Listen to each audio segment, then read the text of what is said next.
নমস্কার, lucky kitchen ফুডে আপনাদের জানাই স্বাগত। অনেকদিন পূজার জন্য মিষ্টি জিনিস দিয়েছি, এখন আবার একটু তেল ঝাল নিয়ে আপনাদের মাঝে হাজির হয়েছি। তো আজকে আমি এটা হচ্ছে নদীর পোমা মাছের তেল ঝোল করব। তো বন্ধুরা, প্রথমত আমি মাছগুলো ভালো করে কেটে কেসে নিয়েছি, যাতে মাছের মধ্যে সুন্দর করে মশলাগুলো ঢুকে। তা কাটাটা আপনাদের দেখাতে পারিনি, একেবারে সহজ কাটা।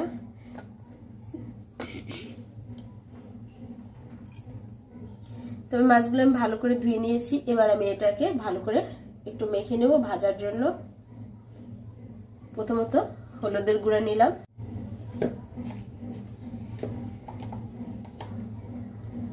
সামান্য একটু মরিচের গুঁড়া। মরিচের গুঁড়োটা বেশি দেওয়া যাবে না, তাহলে আবার দেখা যায় মাছ ভাজার সময় পুড়ে যায়। আমি একটু সামান্য নিয়ে নেই, কারণ হচ্ছে মাছের টেস্টটা খুব ভালো হয়, তাই নিয়ে নিচ্ছি স্বাদ মতো লবণ। এখানে আমি সামান্য একটু আদা বাটা নিয়ে নিয়েছি। তবে এবার মাছটাকে ভালো করে মেখে নেব।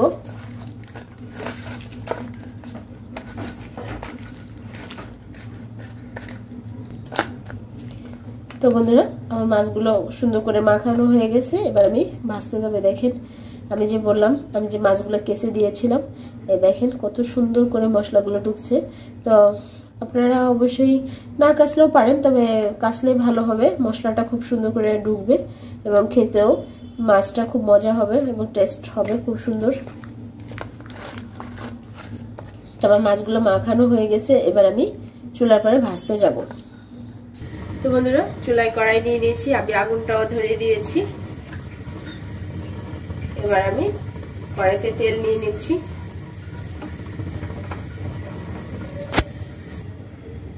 তো বন্ধুরা, তেলটা গরম হয়ে গেছে, দেখেন কত সুন্দর ধরছে।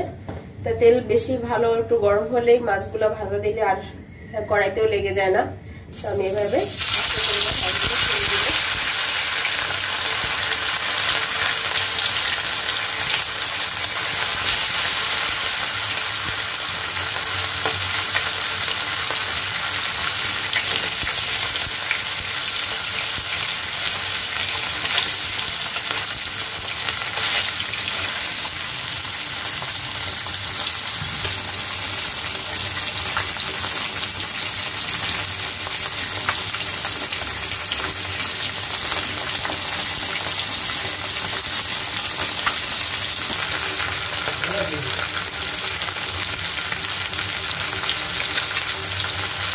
এবার আমি মাছগুলো একটু ফিরিয়ে দিব।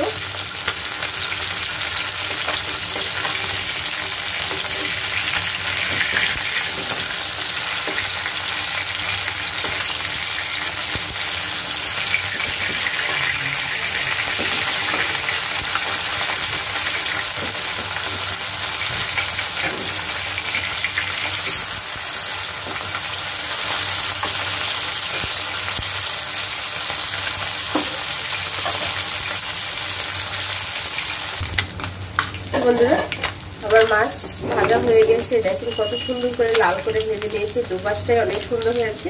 এবার এক এক করে আমি মাছগুলো উঠিয়ে নেব।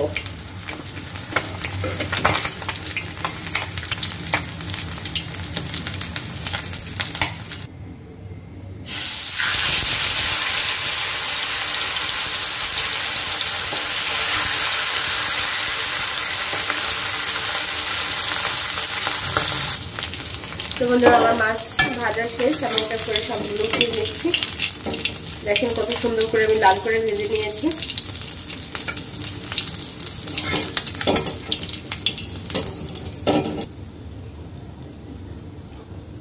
যে সব মাছগুলো সুন্দর করে লাল করে ভেজে নিয়েছি।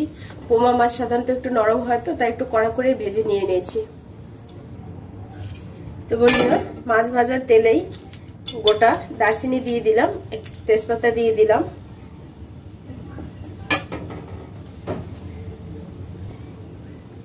নিয়ে নিচ্ছি পেঁয়াজ বাটা, নিয়ে নিলাম রসুন বাটা।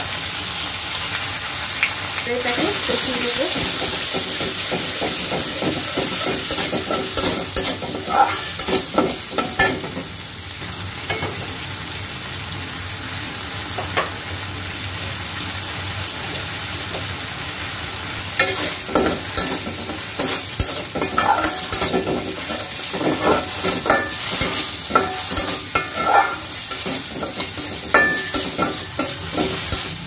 বন্ধুরা আদা পেঁয়াজ বাটা কষানো হয়ে গেছে।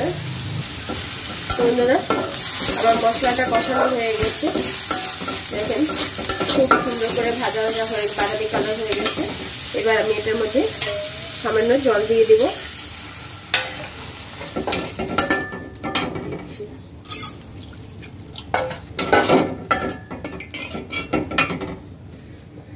সামান্য জল নিয়ে নিলাম, কারণ এখন আমি হলুদ মরিচের গুঁড়া দিব।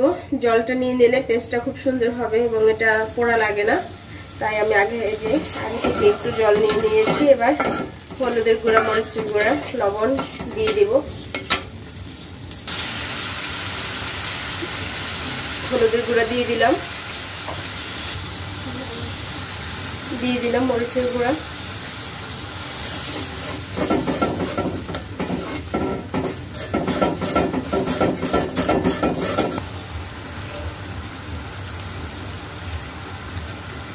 দিয়ে দিলাম স্বাদ মতো লবণ। দেখেন যে কত সুন্দর পেস্ট মতো হয়েছে। এবার এটা লেগেও যায়নি। এবার ভালো করে এটাকে কষিয়ে নেব। তবে মশলা কষানোর সময় অবশ্যই আপনারা চুলার আঁচটা কিন্তু লো আঁচে রাখবেন। হাই আঁচে রাখলে এটা পুড়ে যাবে, আর মশলা পুড়ে গেলে তরকারিটা এবং মাছের ঝোল হোক তরকারি হোক কোনোটাই মজা লাগে না। তো অবশ্যই এটা খেয়াল রাখতে হবে, লো আঁচে দিয়েই মশলাটা ভালো করে কষিয়ে নিতে হবে। তো বন্ধুরা মশলাটা প্রায় কষানো হয়ে গেছে, দেখেন তেল ছেড়ে দিয়েছে মশলা থেকে তেল ছেড়ে দিলে বোঝা যাবে যে মশলা কষানো হয়ে গেছে। দেখুন আমার তেলটা কত সুন্দর করে ছেড়ে দিয়েছে।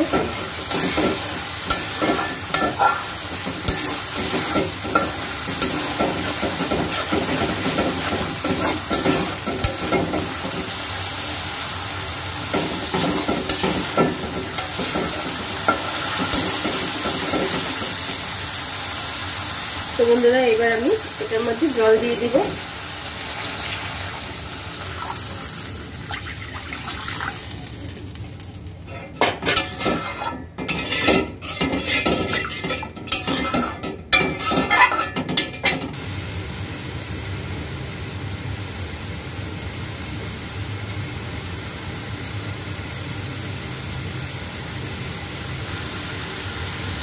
তো মাছের ঝোল একদম খালি, যেহেতু সেক্ষেত্রে ঝোলটা একটু ভালো জাল হলে ভালো হবে। তার একটু জাল হলে পরেই আমি মাছগুলো ছেড়ে দিব। তো বন্ধুরা ঝোলটা অনেকটা জাল হয়েছে, এবার আমি মাছগুলো এক এক করে ছেড়ে দিব।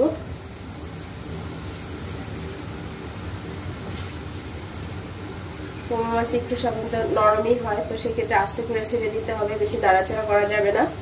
বেশি নাড়াচাড়া করলে আবার ভেঙে যাওয়ার সম্ভাবনা থাকবে।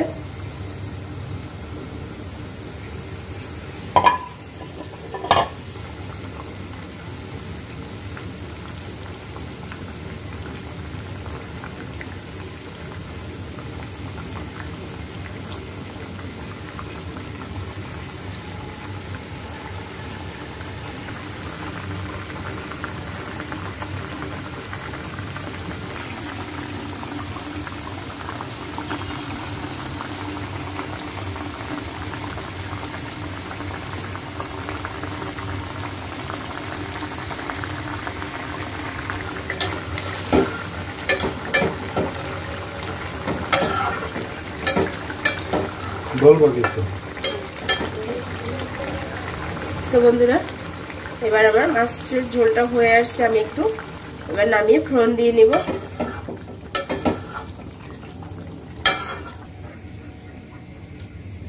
বন্ধুরা তেল তো আগেই দিয়েছি, তো এখানে আমি সামান্য সয়াবিন তেল, আগেরটাও সয়াবিন তেলেই ছিল, এখানে সামান্য সয়াবিন তেল নিয়ে নিচ্ছি জাস্ট ফোড়নের জন্য। আমি জিরা ফোড়ন দিব, তাই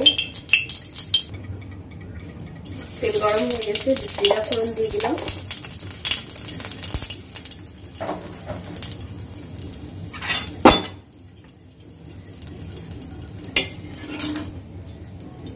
ছাড়তে মাছগুলো আস্তে করে ছাড়তে হবে যাতে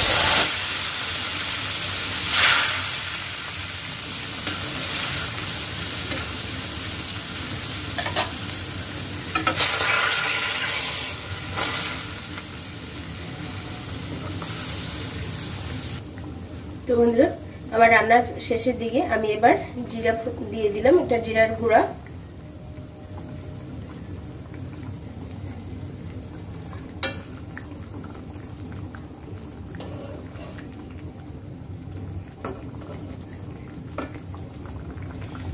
তো বন্ধুরা পোমা মাছের তেল ঝাল আমার রান্না শেষ। অবশ্যই মাছ দিয়ে কিন্তু বেশি নাড়াচাড়া করা যাবে না, আলতোভাবেই রান্না করতে হবে। এটা একটু নরম মাছ এবং খুবই নরম, যার কারণে বেশি নাড়াচাড়া করলে ভেঙে যাবে।